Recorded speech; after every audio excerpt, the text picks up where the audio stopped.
Diane is our training center facilitator at the Calgary Sexual Health Centre, and in the last 10 years she's provided sexual health education, management and curriculum development, and as well as professional development training.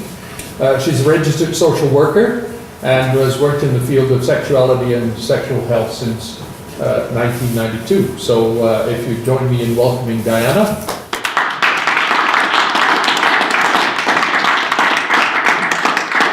Hi everybody. My name is Diana Wark. I always feel weird when someone else bios me because I'm like, there's more stuff. I have been talking about sexuality and sexual health in public. I think actually my whole life. I run into childhood friends and like, oh, what do you do? And I tell them and they're like, yeah, of course. I'm like, oh, yeah, I was that kid on the bus, right? Hey, do you know? I didn't have the right information, for sure, but it's always been a passion of mine. My mother is a nurse by trade, so I grew up in long-term care facilities. She worked with geriatric folks and older folks, and so I feel like I live in this wonderful two worlds. I live in the social work world and also in the medical world just because of my mom. And so I always give a shout out to my mom because she's great. Have people heard of the Calgary Sexual Health Centre before? Do you know who we are, some of the things that we do? No? Interestingly enough, Calgary Sexual Health Centre has been in Calgary for over 45 years. So we started in Calgary as the Calgary Birth Control Association a very long time ago, when women needed information about birth control, when it became legal in 1969 in Canada. And some of you may remember that. It was the year before I was born, so lucky me. And about 15, 20 years ago, we changed our name to the Calgary Sexual Health Centre because we were actually doing a lot more than just providing information about birth control. And our work has expanded and grown to really move beyond the typical conversations around birth control and condoms. And we still do have those conversations, but it's really for us about helping people and having conversations with people about sexuality across the lifespan. It's not just about young people, it's about all of us. And so our mission at the Calgary Sexual Health Centre, we aim to normalize sexual health in Alberta. We provide evidence-informed, non-judgmental sexual and reproductive health services. We have counseling available. It is free. It's not therapy, okay? Our counselors are there to provide information, to provide support. We talk with couples, we talk with families, we talk with youth, we talk with folks with disabilities, we talk with older adults, anything sexual health related. If someone needs something that our counseling program is sort of beyond their scope of practice, we find folks in the community that can do that support work. And so if people just want to give us a call, send us an email, come and visit us. Our office is beautiful. We're on 15th Avenue and Centre Street Southwest, so we're just south of the tower. We have a beautiful view, so come. We're very friendly folks. And we do have all of the information about the work we do on the inside, the services we have, and some community resources on the back. Our vision is that all Albertans experience healthy sexuality across the lifespan. We believe that people are sexual beings from the time they're born until the time they die. It's just part of being a human. And it has nothing to do with having a partner or having a lover. We're all sexual beings. And so just really normalizing that conversation. So this is where we're located. Please feel free to come by. And this is what we're going to do today in 45 minutes. It's a very short period of time. Really what I want to do is plant some seeds for you, some things to think about. And I have a sheet that you all can take home with you. And I hope you find it interesting and I hope you find it fun. And it's something that you can do on your own. It's something you can do with your partner, with your lover, with your spouse. but it's really a way for us to get back in touch with who we are. All right. So in every learning space that Calgary Sexual Health Centre is in, whether it's with kids in grade 7 in school, or I do work with folks that have Alzheimer's, it doesn't matter. Everybody we talk about our learner rights. You folks are adults. You have a wealth of knowledge and information. You know your lives the best. You know your values and your beliefs the best. You folks are the experts in your lives. I have a little bit of information to share, but I would really love for us to have a bit of a conversation tonight, because I am not an expert in your life, and I would never pretend to be, okay? So I'm going to share some stuff, and hopefully we'll do some fun things, and we'll get talking, which will be great. So people have the right to participate tonight. Ask a question, make a comment, just listen. However you want to participate, however you're comfortable, that's wonderful. People also have the right to pass. I'm going to do some small group activities that you folks can have conversations at your table, but if you just want to sit back and listen, that's okay. People have the right to pass. If you need to get up and get coffee, get water, go to the washroom, please do whatever you need to do. People have the right to pass. Sometimes this conversation can feel uncomfortable. And I think as adults, anytime we're learning something new, we actually are uncomfortable because we're stretching. And that's okay. It's kind of like a Pilates class. I want you to stretch, but I don't want you to hurt. So I don't want to cause anybody harm, but I think stretching is always good. People have the right to privacy. I would recommend people not share really personal things unless you feel very, very comfortable. People can't unhear things. And so think about what you want to share. I don't want to put anyone on the path that they have to share anything. I do have consent from my family. If I share personal stories from my family, my children have given me permission to tell stories. My partner is a little less he's like, can you please not? And I'm like, okay, I won't. But anyway, I can't not talk about my family. We all have the right to respect. We all have different values and beliefs here. I'm not here to change any of that. I'm not here for us to dive into personal values and beliefs, but it is important for us to think about and know what our values and beliefs are, because I think when we talk about sexuality and we talk about intimacy, part of that is tied to what we believe and what we value, and then how do we share that with the people that we are close to so that we can have conversations about what we need. And then can we have some fun? Is that okay? Yeah, of course. I hope so. I should have wore something fancier. I didn't wear any glitter today. So those are our learners' rights. Okay, so let's get started. What I want you to do is find someone to chat with. It can be the person you came with. It can be your neighbor. Groups of 2, groups of 3. I want you to have a bit of a conversation about where did you learn about sex? And what do you remember about that? Yes. And I will give you a few minutes to contemplate, think about that. Please know, I just want to say this really quickly. Please know, for some people, this may not be a very positive experience. Okay? For some people, this actually may have a lot of negative memories and stuff that comes up. So if that's true for you and you don't want to share, that's okay. If you want to tell a story that isn't true, that's okay too. Nobody will know. Nobody will know. So just have a bit of a conversation, and then we'll talk about what the themes are, what sort of common things come up around this. Does anybody want to share what they remembered, or if you were talking in a group, if there were some common themes that came up in that conversation about where did people first learn about sex and what people remembered? Junior high school. Junior high school. And what was that information like from junior high school? Basically, it was health class. Right. Okay. So it was the mechanics of things. Yeah. And at that time, did they separate the Yep. kids? Yes. Right. And so do you think the boys and the girls got the same information or different?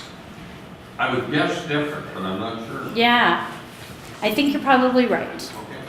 I think you're probably right. So can you tell me a little bit about the information that you got from school? Like what kind of things did they talk about? Do you remember? Not a terrible memory. No, yeah, that's okay. I think we took, at that time, we took it pretty light. Yeah, fair. Anybody else? Was school the place? A couple folks? Anything else that you remember from school? What kind of information you got? Well, they talked about, puberty and the Yeah. changes, like we were split up at Right. one point. Yeah. We did have some classes together, but we were split up. So in the girls' part, it was, the changes in womanhood, et cetera, Right. et cetera. Menstruation, Yeah. uterus. Yeah. And my body is so great, it kind of is shaped like a uterus. I'm like, there's the uterus. Now you'll never get that visual out of your head, ever. Diana, the uterus lady. Yeah, so really medical information. Yeah, fair. Anyone else want to share what they learned at school? Yeah. A story that's a little iffy, little questionable, but we had sex ed as well, split up. Yeah. Teacher, phys ed teacher took the Yeah. boys. The only thing I remember from that class Yep. is the teacher said, he was talking about puberty. So how do you know when you reach puberty? And the clown in the class went, tell me. That's when you get out of bed in the morning, you take your pajamas off and you throw them with the bottom stick to the wall. Yes. Yes. Precisely. Wet dreams are amazing. Yes. Yeah, and it's very interesting. And I think when you talk to folks about those early learnings, when you talk to girls and women, they talk a lot about, I learned about periods, and I learned about, wearing a bra, and I learned about sort of looking after sort of myself, and I learned that I shouldn't get pregnant. And then you talk to the boys, and they say, I heard about erections, and I heard about ejaculation, and I heard about wet dreams, and I heard about not getting people pregnant. Kind of. But not really. Not really, right? Sort of innuendo, but nothing really very clear. And those are very different messages. So the young girls get messages around your body's this medical thing, and these medical things happen to your body, and that's okay. And then boys get messages around your erection is amazing, and fluid's gonna come out of it, and it's gonna feel great, and it's okay to masturbate. And those are pretty typical messages. And still today, that boys and girls get. And they get it from the media, and they get it from a lot of places. They don't get it from our organization because we talk about sexuality from a holistic perspective. But if you look at the pictures, people still get a lot of silence. They don't know where to go to ask their questions. They get a lot of information about mechanics and the medical side, but not a lot of information about communication and healthy relationships. And how do we negotiate what we like and what we don't like, and how do we know those things? And so society gives us a whole bunch of messages about what we're supposed to like and what we're not supposed to like. And especially I think for men, it gives men a lot of messages around what it means to be a man. And those things are really closely associated and tied to erections and penises and penetrative intercourse, which isn't actually the end all and be all in terms of pleasure. It isn't everything in terms of intimacy, and it doesn't have to be the only way, and it isn't the only way that people have intercourse and that have sex. And so I think because this is how we learn about sex from such a young age, it's really in our brains that this is the only way and that this is the right way. But it actually isn't, which I think is beautiful. Human beings are very diverse, and to achieve intimacy and connectedness with another person, that physical act of sex is actually a very, very small part of it. And so I think it's always good for us to reflect back and think about, where did that message come from? Why did I think that? And why is there always that niggling thing in the back of my head that tells me it has to be one way? Because we learned those lessons when we were really young. And me too. So, when we talk about sexuality, is it this? Yeah, that can be sex. But even if it's sex, does it look like maybe things are missing from this picture? There's no candles. That is so.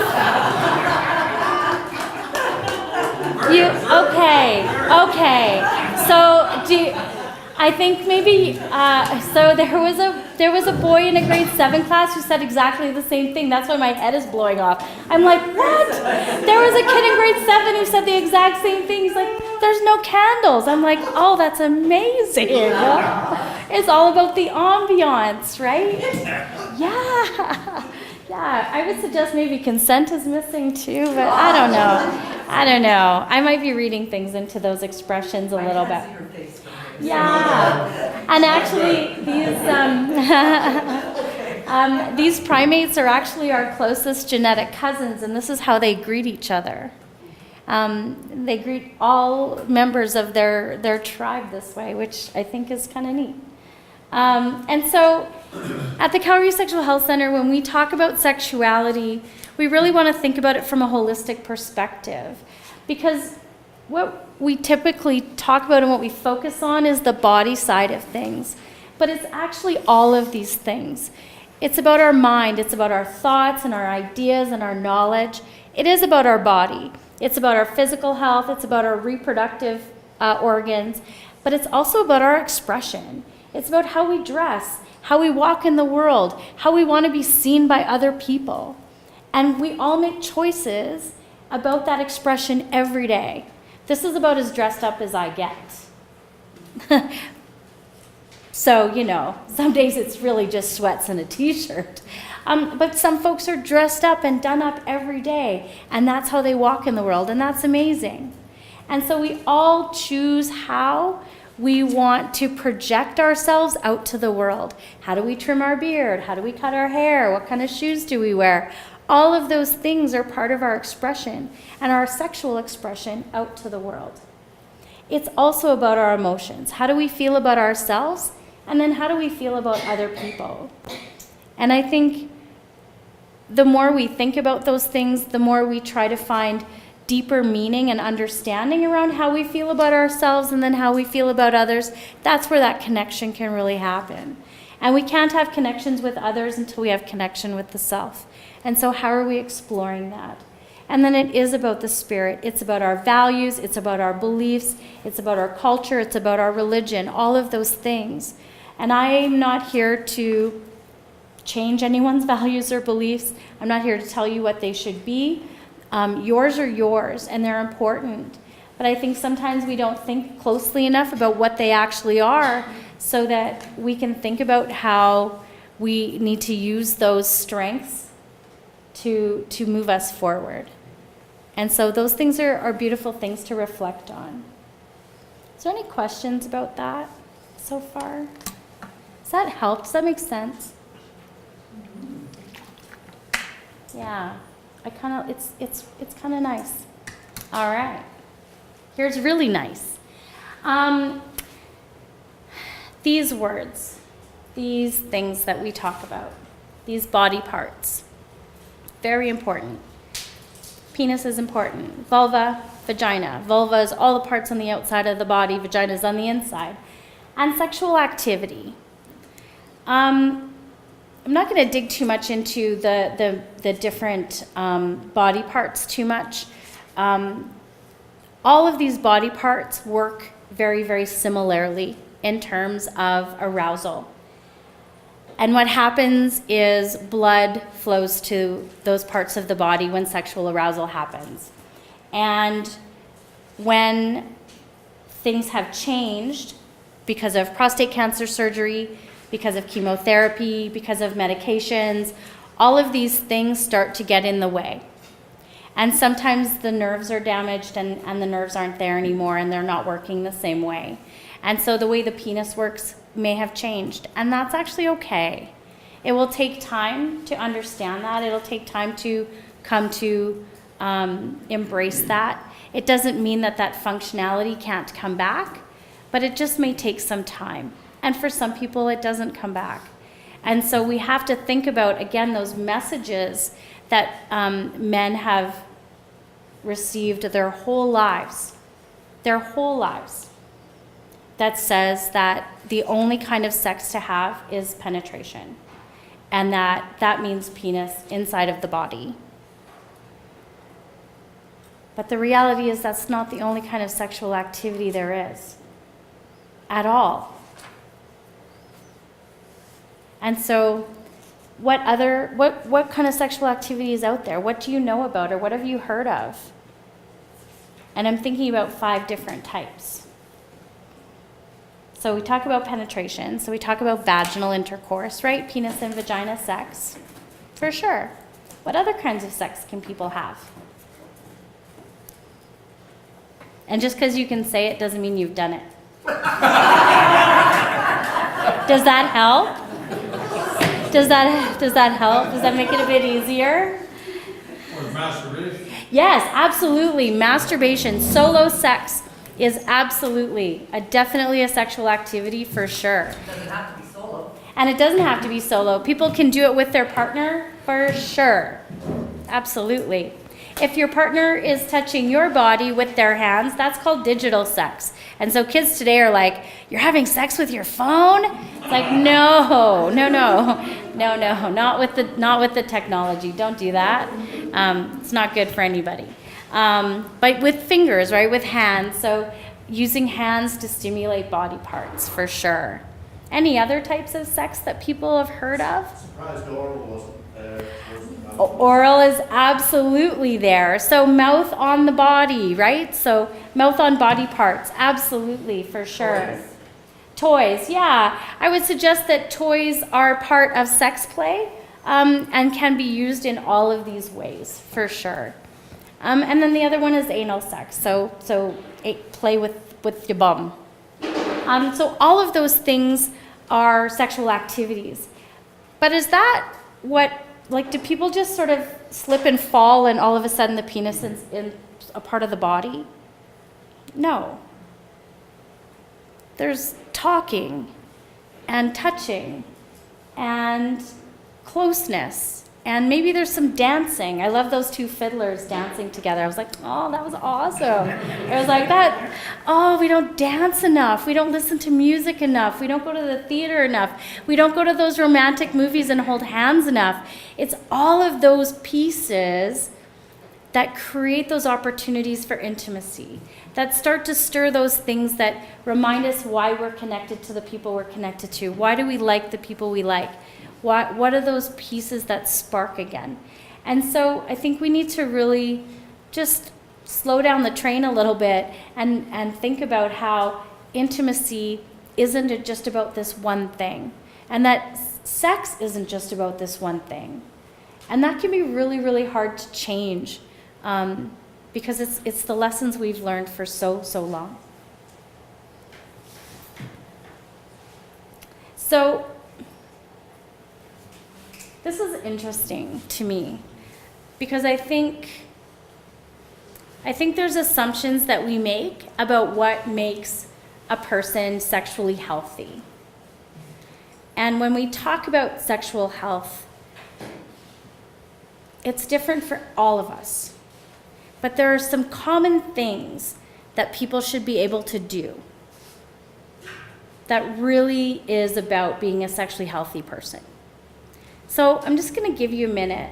Just think about what are the things that a person should be able to do, or what are the tools that someone should be able to have, or what are the things that would make someone a sexually healthy person. So I'm just going to give you a minute to think about it, and then we're going to come back and we're going to brainstorm a little bit what some of those things are. What are the skills? What are the tools? What are the things? So just think on it for a second, and then we'll come back. What did you come up with? What are you thinking about? Communication. Yes, absolutely. And when we talk about communication, in terms of being a sexually healthy person? What kind of things should people be able to talk about? Likes and dislikes? Yes, the things that I enjoy, the things that I don't enjoy, for sure. Do you think that those things change from when we're teenagers to when we're in our middle 20s to when we're in our 40s to when we're in our 60s? Do you think that those things change over time? Only if our bodies change. Yeah, if our bodies change, they do. Yeah, for sure. And some things stay very, very constant. I really like this thing, like this, always. Or, yeah, this, I like that sometimes, but not always, and sometimes it's this, and sometimes it's that. So yeah, so being able to communicate what you like and what you don't like. Any other things that people should be able to communicate about if we think about them as a sexually healthy person? Curious. Pardon? Curious. What they're curious about? Curiosity. Just having curiosity. Yeah, absolutely. I think that willingness to explore, that willingness to think outside of the box, just, yeah, I love the word curious. It's one of my favorite words in the whole world. Yeah, I think curiosity is always a part of that. Yes. Touching, Yeah. body contact, hand contact. Yeah, just those Just loving being touches. close, yeah. Yeah, those loving touches are so important. And I think for folks, when illness is a part of your life, medical touch starts to take over, right?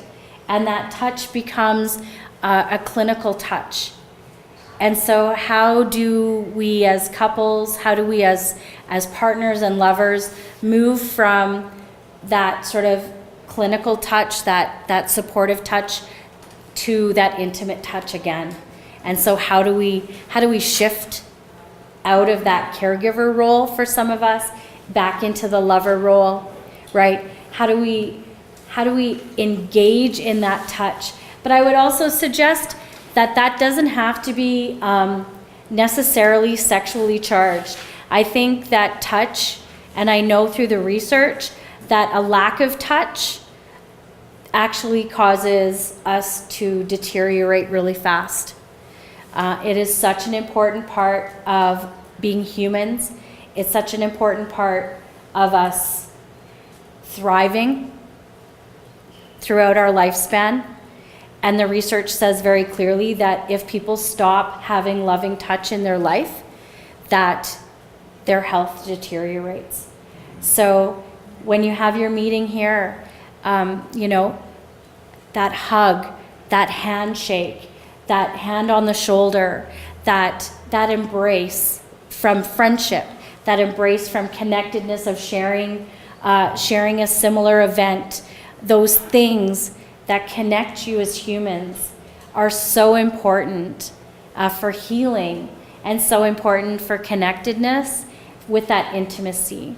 And it's not about sexual intimacy, it's just about intimacy with people. And so remembering that touch is just such an important part of our lives, and where do we get it, and how do we talk about it, and how do we offer it. And I know, again, for men, for a very long time, that has been culturally a no-no. And hugging and kissing, and for men with other men who are experiencing things and need to have that connectedness. I think, again, it's about the self first before out. And so, how are we being with each other in a way that creates that loving touch? So yeah, all of those things. Anything else? Yeah, I think for sure, like for me anyway, the most important thing is to really be connected to myself and honor my own body and be okay with it, whether I'm sick or healthy or whatever's going on. Yeah. It is like a toy, really. Yeah. Just a way to express, right? Yeah. So that connection with myself has to be the first thing. Yeah. And that can be really hard when your body isn't working the way it was and the way that it did, right? And so how do we get to a new place of knowing that this new body is a new journey? It is what it is, and it's right for you right now because that's what you have. And so how do we learn to love that? How do we learn to embrace it? And seek out that curiosity. Okay, so it's not this anymore. but that means this whole other world can be open that maybe I never thought of before, or never thought I would try before, or never thought I would do before. And so what are the possibilities? As opposed to all of the things that are wrong, what are the new things that could happen for me? And so seeking that out for sure. Anything else that people want to talk about? Trusting, vulnerable, Yeah, open. yeah. Do you think that those things are hard? Incredible. Yeah. I think they are incredibly hard too. I think showing vulnerability has for so long been seen as weakness and a flaw. Do folks know Brene Brown? Yeah. Have you read her work? Oh, I'm sorry. And Someone else. her TED Talk. Yeah, she has a really great TED Talk. It's only about 10 minutes. Her first name is Brene, so Brene, and her last name is Brown. Her books are amazing. Her TED Talk is outstanding. And I think for those of us that are moving through things, moving through change, and trying to embrace that with curiosity and humility and trust, and trying to be vulnerable with the people that we care about, some of her books are really, really very powerful, I think, around how do we move strong through the world and still be vulnerable. Was she daring greatly? Yeah, Daring Greatly. Yeah, The Gifts of Imperfection was her first book. Rising Strong was the last one I read, and she just put out another one. So, yeah, she's quite it's her research that she does. She's a social worker by trade, but her research is all in shame and vulnerability. So, I think you're absolutely right. It's all of those things, and for some people that can feel really dangerous, right? But you're moving through the world with things that are very personal and sometimes really scary. And so how do you share that? How do you talk with your partner? How do you have a conversation with a new partner? How do you shift gears in a relationship that you've been in for a long time and start to explore a new way of being? So all of those things are a very important piece. So the things that you've brought up are so important because I think what's important to remember is the things that we've learned about, the things that we've talked about from a very young age around erections and orgasm and ejaculation and how important those things are. They can still happen. An erection doesn't have to be the end all and be all. The body works in regardless.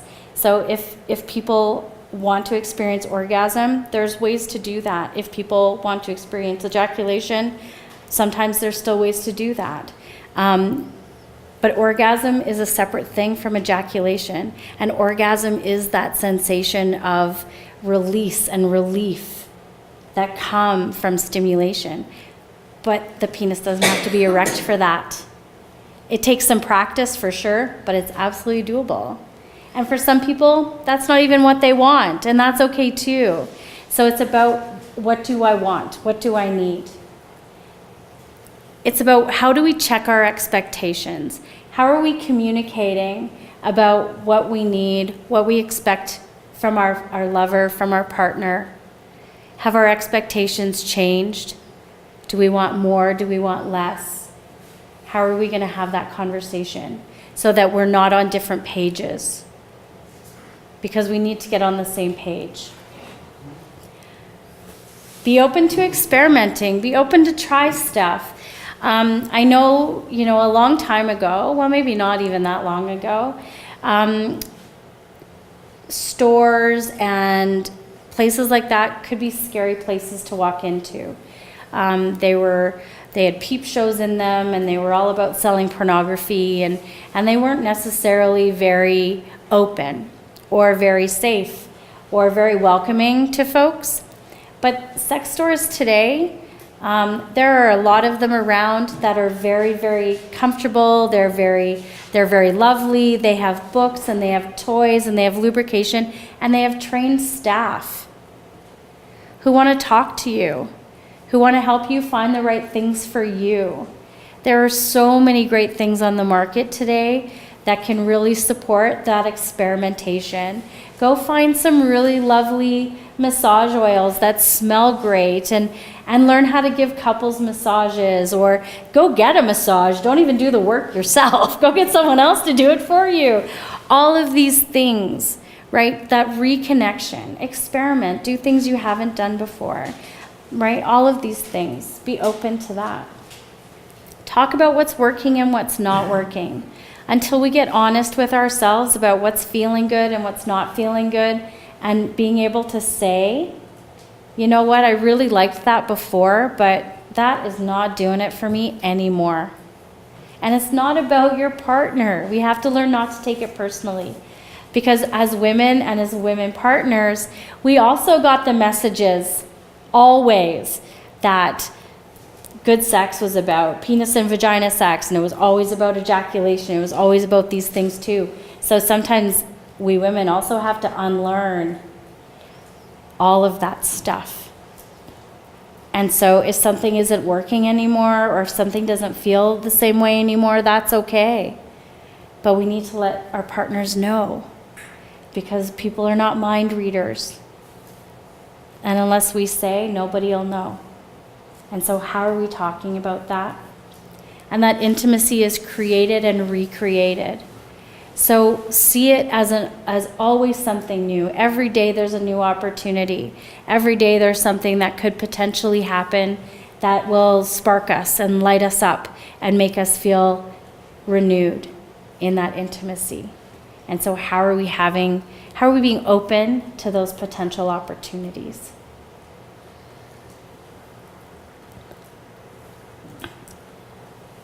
So none of this is easy. There's no magic pill. There's no quick fixes. This is about the marathon. It's not a sprint. We're going to, every day, start the day. Every day, think about the day. What may be today? What are those opportunities? And we've created at Calgary Sexual Health Centre this decision-making model, and we teach it to everyone. And when we created it and I started to implement it in my own life, it changed my life. And it changed my life because I realized that I make all of my decisions from my heart. Not a great way to make all of my decisions. So some things worked out great, and then other things didn't work out so great because I didn't use my head, right? I didn't think it through. And I didn't really pay attention to what my body was telling me. And so this is a decision-making model that we can use for ourselves, and then we can use it in partnership. So we can think about what's happening in my head. What do I know? What do I need to know? What more information do I require? What do I think about this decision? What do I think about the conversation that I need to have? How do I feel about it? Like, how do I really feel? Not, oh, I feel happy or I feel sad. That's okay for a 5-year-old. We need to dig in. Am I scared? Am I anxious? Am I worried? What are the things? What are the actual emotions that we're experiencing around these decisions that we're trying to make, around our intimacy, around our sex life, around the relationship we have? And what's my body telling me? And I think for so long our society has taught us to ignore our body. Ignore that you're hungry, ignore that you're tired, ignore that you're thirsty. Just wait, just put it off. It's okay, don't worry. You know, you can sleep some other time or what, right? And we ignore all of the messages that our body gives us all day. Sit down, your feet hurt, take a rest, have a nap, eat that snack. Like all of those things, we put it off because we put something else ahead. And I think because we're out of touch with what our body's telling us to do, we can make some really bad decisions for ourselves. And so if we can incorporate all of these things, recognizing our knowledge, recognizing our emotions and really listening to what our body's telling us, all of those senses, then we can make some really good, positive, ethical decisions for ourselves. And then we can talk to our partners about those things, and our partners can tell us what they think and what they feel and what their body is telling them. And then that intimacy grows because we're actually connecting on all of these levels. And so it's very simple. It's a very simple model. It's not easy to do. It takes practice, for sure. But what some folks do is actually draw it for themselves and then put it on their fridge or put it on the mirror in the bathroom or put it wherever you do sort of your mindfulness time, wherever you reflect on things, just to help us remember that these are the things that can help us really consider the things that are important for us. Is there any questions about that? It's pretty straightforward. It seems straightforward, but how do you find yourself when yourself or your partner are so much in your head? Yeah. Because you're trying to think, okay, is this what's supposed to happen? Is that what's going to happen? Yeah. Am I doing this right? Or is it, oh, she's not reacting. I'm not reacting. Oh, this is okay. Oh, am I being selfish? I shouldn't be selfish. And, and I haven't even turned the light off. Yeah. Yeah. Or is Yeah. it turn the light on? I know. Yeah, you turn the light on and we're like, oh, turn it off. I know. Yeah. And that's the thing, right? I mean, those of us that are external processors talk all the time, and then others of us are in here. Well, and the thing is, well, we're trying something new. Oh, well, are we, so, you know, like, where's the manual? Oh, page 54, Yeah. here's the picture. See the picture? You know, like, I know. It's a new way to find sexy, right? Is it with the manual? Yeah. I think, yeah, like I think it's about how are you integrating those conversations? and the thing is that, you know, we talk head, heart, and body. Most of us grew up that sex is all an emotional high, an event. And then all of a sudden, wait, I'm supposed to think about this? Yeah. And then if you have a partner that's always thinking through it, Yeah. then Yeah. How to let it go. and the thing is how do you keep intimacy Yeah. when you're analyzing? Yeah. So yes, all of those things, very difficult. I think there's some really, have people heard of the book, The 5 Love Languages? I think it's a very interesting book. I think as couples, if we spend some time going through that, and I don't think anyone is any one thing and full stop. I think we're all sort of grades of all of it, and some of it's, you know, less and more, and maybe tapping into that a little bit.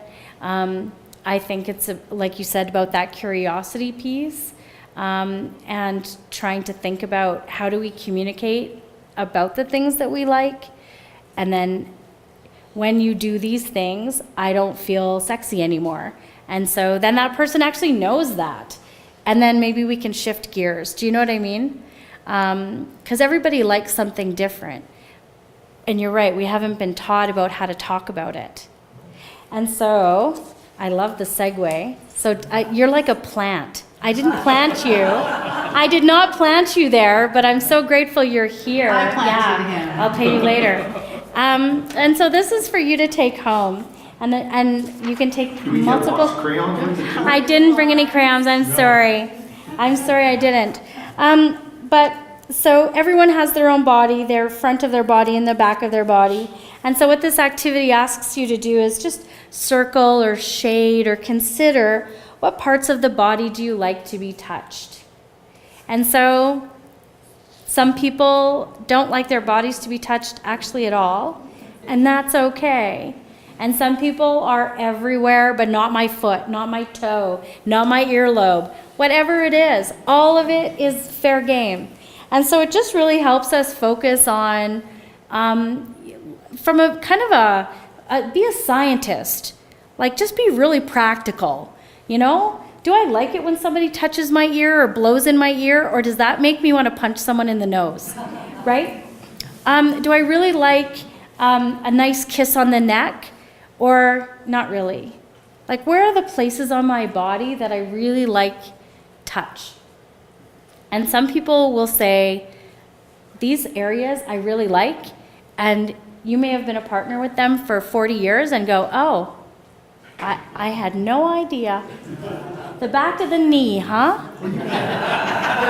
Well, how did I not know this? No, Right? I'm pointing between, that doesn't work for me anymore. Yeah, right? All of those things. And so because our bodies do come to new normals, right?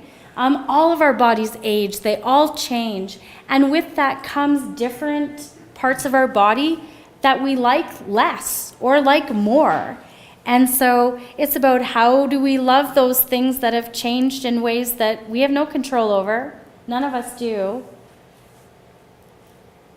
And something that I really liked when I was 20, today actually triggers a whole bunch of stuff for me. And so I don't do that anymore. Do you know what I mean? Like, that's all okay. And it happens to everybody. There's a really interesting book called Come As You Are. Yes. And it's about women's sexuality. There's a men's one as well. Yes. But in there, she speaks about how everyone has an accelerator and a brake. Yeah. And you can have a more sensitive accelerator or a more sensitive brake. And sometimes, like, if you hit the brake unknowingly as a partner, Yeah. like, It you shuts don't know everything why off. things shut off. Yes. You know, like, pinch Yeah. too hard or something. Yeah. You Have you know. ever heard of the book Different Loving? Yes. Different Loving is great. The Guide to Getting It On is great, and it's massive. Yes, Come As You Are, though that And is... she also talks about mindfulness, which is Yes. keeping judgment and like keeping your head Trying to out keep of that it, being quiet. in the moment. And Come as you are. Come as you are. Which is a Yeah. nice play on words. It's also the name of a sex-positive sex store in Toronto and in Halifax as well. Which you can buy toys from online. You Right? If can. you're not Yeah. comfortable going in, there's For all sure. kinds of great places. Here in town, a little more interesting. So there's one on 17th Avenue and one in Kensington. 17th is closed. They're great. The Center Street one's closed? 17th. Oh, 17th Avenue is closed, so just the one in Kensington? No, there's a new one. Yeah. So again, well-trained staff, very, very sex positive. I took a group of seniors there that I did some work with, and they were amazing. What was the name? A little more interesting. So it's changed ownership. Oh, has it? Oh, okay. Yeah, I've been out of touch a little bit. Not as good? Oh, Just has changed okay. ownership and they closed the 17th. oh, yeah. So you know where Kensington Road, where Bernard Callebaut is on Kensington Road? It's West of Kingston. yeah, block west of 10th Street. Yep, exactly. Yep, for sure. There's Crave Cupcakes. I'm trying to think about there's Crave Cupcakes and the shoe store and then the sex store and then the chocolate. It's got all of it. You get some cupcakes, get some chocolates, buy a great pair of shoes and a sex toy. You're gold. Live at large. You're gold. What more do people want? Come on. And so I do recommend, just like trying to be as honest as possible. There's no reason not to be honest with yourself about what you like. You don't even need to share this with your partner if you don't want to. If you're not ready, don't. But be honest with yourself about what this is. And then on the back, check this out. I know. So this is types of touch. So touch by hand, touch by mouth, and other. And then it gives you a list of body parts, a huge list of body parts. And then it wants you to sort of decide. Stroke lightly, stroke firmly, massage gently, massage deeply, pat, squeeze, pinch, scratch, other. Suck, nuzzle, kiss, other, hug, other. And so it starts to get us thinking about, are all of those loving touches always gentle for me, or maybe not so much? Maybe that gentle kiss just feels too much like a feather, and I want something with a little bit more oomph to it. And then have this list and check it off. Yeah. What's that? Put it up on the fridge, you know? Highlight some things, right? Make a reference here. You all know your lives the best where this can get posted.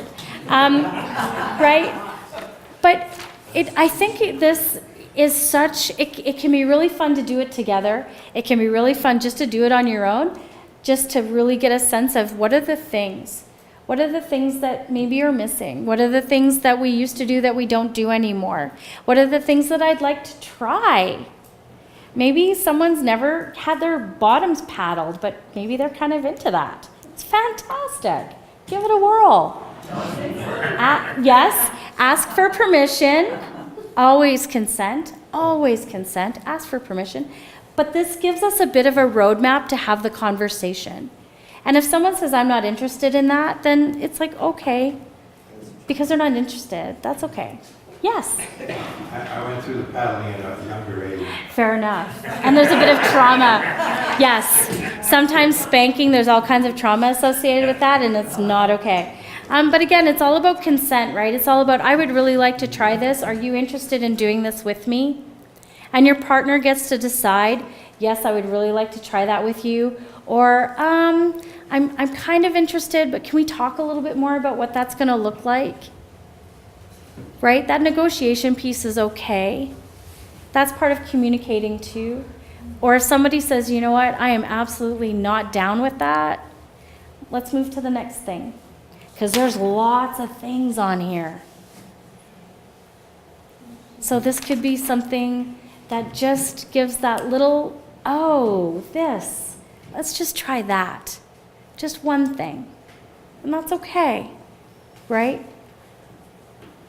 The thing I really like about what you're presenting there is it's a physical, practical guide Yeah. or instrument to enable what I've understood. And I'm trying to recall where, but I was taught a few years ago that the word intimacy means into me. And that allows you to not only see into your partner, but into me see. Yes. Because intimacy can happen over a cup of coffee. Of course. Right in a Starbucks and 30 A people look. around. Just a look. Right, or just listening and really listening. Right? There's a practical, real tool that allows you, enables you, guides you, prompts you. Yes. Good. Absolutely. On the Calgary Sexual Health Centre website, we actually also have a YouTube channel as well. And I did a whole series of work with, and the organization did, with older adults around sexuality and sexual health. And these adults created their own stories and their own monologues around all sorts of different topics around sexuality. And then we helped them build digital stories. So they're all on our website. And they're lovely, and they're put to music, and the older adults voice their stories and their poetry, and talk about their experiences. So if you go to the Calgary Sexual Health YouTube channel, you can see all of those digital stories, and one of them is a person that did one around intimacy and using that as a way to talk about the feeling for themselves. So there's some really interesting and powerful, and some of them are very funny. Go forth and try stuff, and be open, and be kind to yourself, and be kind to your partners, and just have some fun. Just have a laugh. Go to a romantic movie, whatever that is. If it's Star Wars, great. Right? Whatever it looks like. Our website has lots of information on it. If you want to talk to somebody, please do not hesitate to call, okay? Our services are completely free. They're completely confidential. People can come and talk about anything that they want. We want to be here for you as a resource for you. We're not experts in prostate cancer. We're not experts in any of that kind of thing. But if you need a safe place to talk about something within your relationship, around intimacy or around communication or any of that, we are here to help. I hope you found this, at the very least, amusing. At the very most, I hope you feel like you got something out of tonight. I'll hang around for a few minutes if people want to chat with me separately. I have more pens. I have lots of cards. Oh, hi. Go ahead. Hey, question. So how are you funded and how big is your team? That's a really good question. Our team is 35 people. So we are, if not the largest, we're probably the second largest not-for-profit sexual health organization in Canada. When I started 10 years ago, there was 9 of us. So we've gotten a bit big. We're funded, we're not-for-profit. So the United Way gives us funding. We get funding from the city, so FCSS funding. We get some provincial dollars. We get program funding, and so we apply for grants. And so then people at donate. the Shumir, the sexual The Reproductive Health Center, yeah. Yeah. So are you guys affiliated? Do they know about you? Oh yes, we collaborate with them for sure. We don't have any doctors and nurses at our location. Services. Yeah, so literally if we have youth that come that want to talk about their birth control needs or whatever, and we're like, oh, okay, do you need help making a decision? We'll help them decide what they want, and they say, okay, so walk 2 blocks down the road right there, and you go tell them on the 5th floor what you need, and they'll hook you up. So super collaboration. Yes, oh yes, we work with them very, very closely. Amazing. Yeah, for sure. So if you're interested in the Calgary Sexual Health Centre, if you're interested in donating to the Calgary Sexual Health Centre, please do that. You can do that on our website. We never say no to money. We need to keep the lights on too. But I'm just so grateful to be here, and thank you so much again for inviting me. And I hope you have a great rest of the evening and a lovely rest of your year. Thank you.